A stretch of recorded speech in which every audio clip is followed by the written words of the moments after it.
तो दोस्तों फाइनली काफ़ी लंबे इंतजार के बाद अपने पावर स्टार का पहला होली सॉन्ग का पोस्टर रिलीज हो चुका है। और दोस्तों आप सब पोस्टर देखिए, पोस्टर बहुत ही बेहतरीन लग रहा है।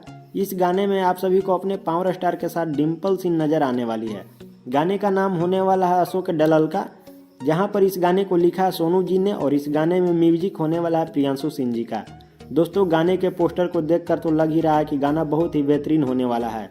आप सभी को बता दें कि इस गाने को रिलीज किया जाना है DRS म्यूजिक के ऑफिशियल यूट्यूब चैनल से।